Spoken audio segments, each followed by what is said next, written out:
भारत और अमेरिका ने अंतरिम व्यापार समझौता यानी आईटीए का फ्रेमवर्क जारी कर दिया है। जी हां, ये बड़ी अपडेट है। बता आपको ये दें कि समझौते के तहत अमेरिका ने भारतीय उत्पादों पर लगने वाले टैरिफ को 50% से घटाकर 18% कर दिया है। इसके साथ ही रूस से तेल खरीदने को लेकर भारत पर लगाया गया 25% अतिरिक्त जो शुल्क था, जो एडिशनल टैरिफ लगाया गया था, वो भी हटा लिया गया है। ये खबर आपको पता है।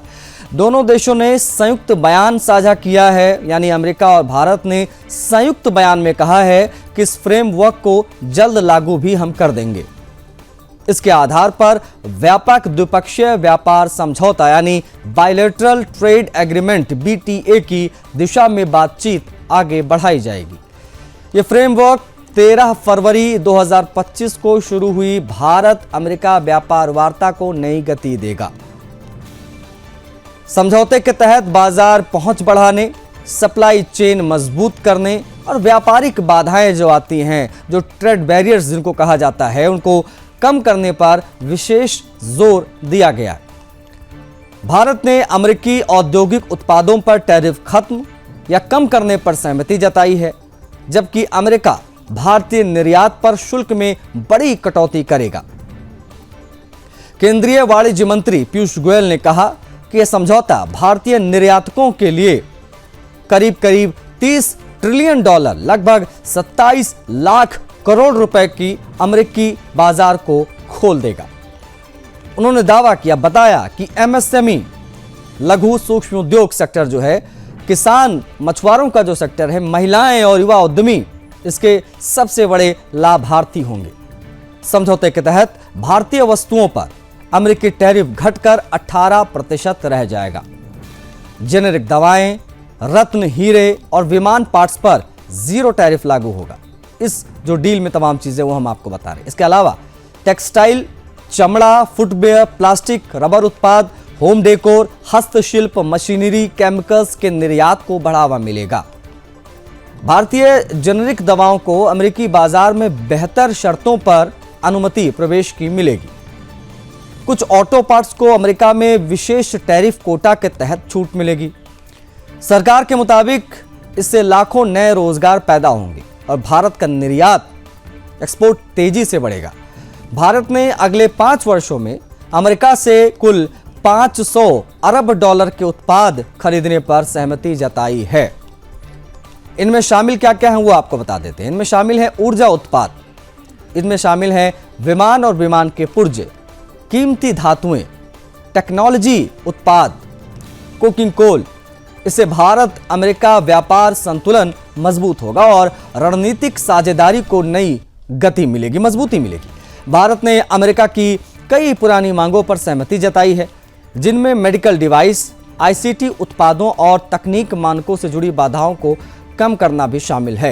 अब अमेरिकी मेडिकल डिवाइस कंपनियों को भारत में कीमत नियंत्रण, रजिस्ट्रेशन में देरी और दोहरी टेस्टिंग जैसे दिक्कतों से राहत मिल सकती है। जी हां, इसके अलावा अमेरिकी तकनीकी उत्पादों के लिए लाइसेंस प्रक्रिया को सरल और तेज किया जाएगा।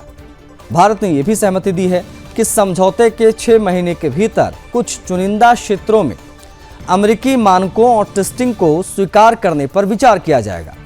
इससे व्यापार लागत कम होगी, उत्पाद सस्ते होंगे।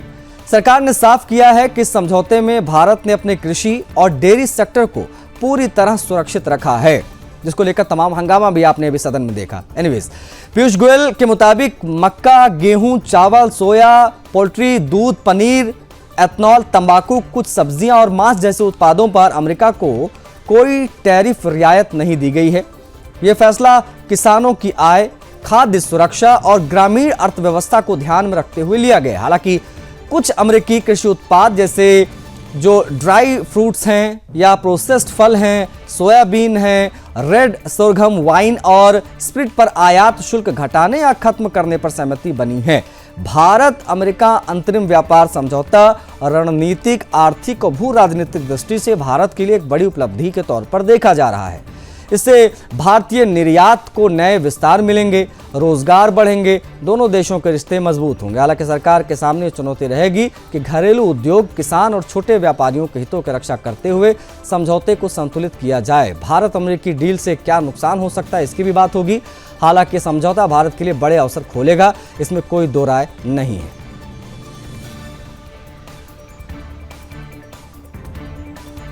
अमित गुप्ता जी हमारे साथ जुड़ गए हैं, उनसे हम बातचीत करेंगे और समझने की कोशिश करेंगे कि ये डील किन मायनों में महत्वपूर्ण है। एक ओपनिंग रिमार्क छोटा सा सर आपका चाहूंगा पहले।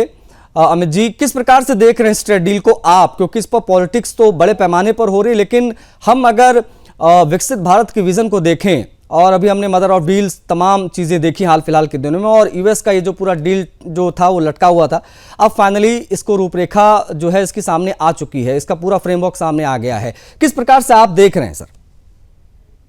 Thank you Ashish ji. सबसे पहले मैं कहना चाहूंगा कि भारत और अमेरिका के बीच जो ये अंतरिम ट्रेड डील हुआ, ये स्वागत योग्य ट्रेड डील है।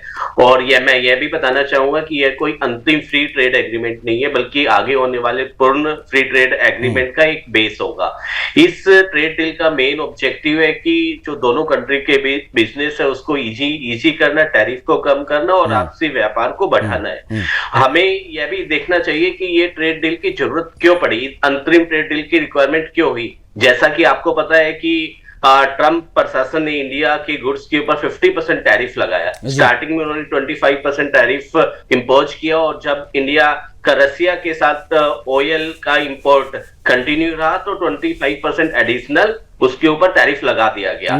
तो इसका मतलब हुआ कि इंडिया से जो भी गुड्स एक्सपोर्ट होते हैं यूएस के अंदर, उसके ऊपर 50% का जो यूएस कंपनीज है उनको टैरिफ पे करना होता था, जिसके कारण जो भारत के प्रोडक्ट है उनकी मार्केटेबिलिटी और अफोर्डेबिलिटी अमेरिका के अंदर काफी डिफिकल्ट हो जा रही थी। अब क्योंकि ये ट्रेड डील हो गई और ट्रेड डील में अब जो 50% का रेट था वो रेड्यूस होके 18% रह गया, तो मैं सबसे पहले ये कहना चाहूंगा कि जो इंडिया के डोमेस्टिक मैन्युफैक्चरिंग यूनिट्स और सर्विस मैन्युफैक्चरिंग यूनिट्स है उनके लिए इजी होगा, कॉम्पिटिटिवनेस रहेगी कि वो अमेरिका जैसी एक बड़ी मार्केट में अपने प्रोडक्ट को सेल कर पाए। और जो इंडिया में इस ट्रेड डील होने से पहले जो 50% लगा था, उससे जो इम्पैक्ट हुआ था एमएसएमई सेक्टर के ऊपर, फार्मा सेक्टर के ऊपर, टेक्सटाइल सेक्टर के ऊपर, वो आने वाले दिनों में हम देखेंगे कि पहले की तरह और इवन पहले से भी बेटर सिचुएशन में ट्रेड होगा यूएस के साथ। ठीक, ये बेहद महत्वपूर्ण पहलू है। हम कृषि उत्पादकों की बात भी करेंगे, और उसको लेकर तमाम पॉलिटिक्स हो रही है कि किसानों के हितों को लेकर सरकार ने समझौता कर लिया। क्या इस प्रकार की चीज़ें भी हैं इस पूरे ट्रेड डील में, हम समझेंगे सर आपसे।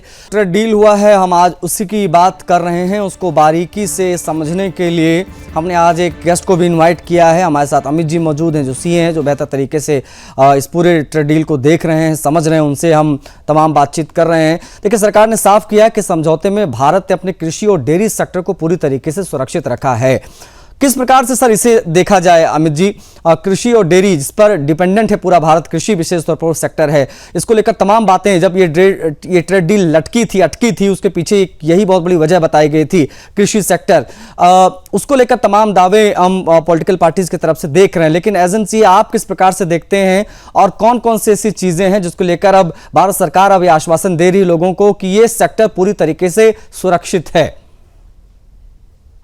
मैं कहना चाहूंगा कि जैसे कि आपको पता है कि, और इवन जो अपोजिशन पार्टी भी कह रही थी, और मैं ये भी कहना चाहूंगा कि जो इतना लंबा समय लगा इस ट्रेड डील में, उसमें अमेरिका की, यूएसए की सबसे बड़ी डिमांड थी कि इंडिया का जो एग्रीकल्चर सेक्टर है हमें वहां फ्री एंट्री मिले, कि जिसके द्वारा कि हम अपने गेहूं, मक्का, सोयाबीन, डेयरी उत्पाद भारत में ला सकते हैं। और उसका इम्पैक्ट ये होना था कि अगर हम उसको फ्री अलाउ कर देते, जिसके कारण या एमएसपी के ऊपर एक असर पड़ता उन चीजों के ऊपर कि आप यूएस से वो सस्ता इंपोर्ट हो रहा है, और इंडिया की जो प्रोडक्शन कॉस्ट है और जो ग्रामीण परिवेश है, किसानों है, उनके लिए कम्पीट करना मुश्किल हो जाता। लेकिन हमारे वाणिज्य मंत्री श्रीमान पीयूष गोयल जी ने भी अपनी प्रेस वार्ता में बताया कि इंडिया ने जो ये अंतरिम ट्रेड एग्रीमेंट किया है, इसमें किसानों के लिए और किसी सेक्टर के ऊपर कोई भी इंपैक्ट नहीं पड़ेगा। और हमने वो सभी प्रिकॉशंस किए कि जो बड़ी कंपनीज है, यूएस की कंपनीज है, उनका जो घरेलू अर्थव्यवस्था है और हमारे जो किसान है उनको कोई भी नुकसान ना हो। इसके अलावा यह भी मैं बताना चाहूंगा कि जो ये अभी अंतरिम ट्रेड डील हुई है, इस डील से जो भारत से अमेरिका को निर्यात होता है कि चावल, बासमती चावल हुआ, मसाले हुए, चाय, कॉफी और ऑर्गेनिक प्रोडक्ट, वो काफी इंक्रीज होगा, जिसके कारण जो हमारे किसान हैं उनको बेटर दाम मिलने की भी पॉसिबिलिटी रहेगी। सेकंड, जो एक महत्वपूर्ण पॉइंट है कि इंडिया में बहुत सारा हमारा जो फूड प्रोडक्ट है वो वेस्टेज हो जाता है, क्योंकि यहाँ पर फूड प्रोसेसिंग फैसिलिटीज है या कोल्ड स्टोरेज फैसिलिटी है बहुत ज्यादा नहीं है। तो इसमें अलाउ की इंडिया गवर्नमेंट ने कि अमेरिकी कंपनीज इंडिया में food processing centre and cold storage की फैसिलिटीज को डेवलप कर सकती है, जिसके कारण जो एग्रीकल्चर प्रोड्यूस है, जो वेस्टेज हो रहा था, वो बचेगा।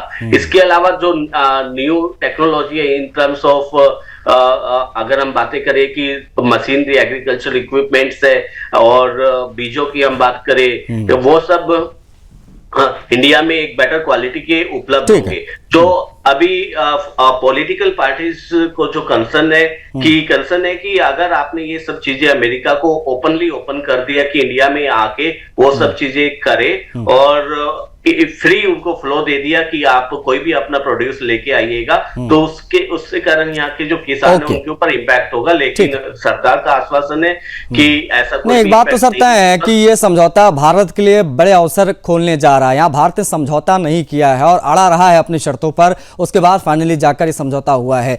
आप जुड़े सर, आपका बहुत आभार, thank you so much for your time. एक छोटा सा ब्रेक ले रहे हैं, ब्रेक से जब लौटेंगे तब आपको जिहाद से संबंधित कुछ बड़ी खबरें दिखाएंगे। इस चर्चा में फिलहाल इतना ही।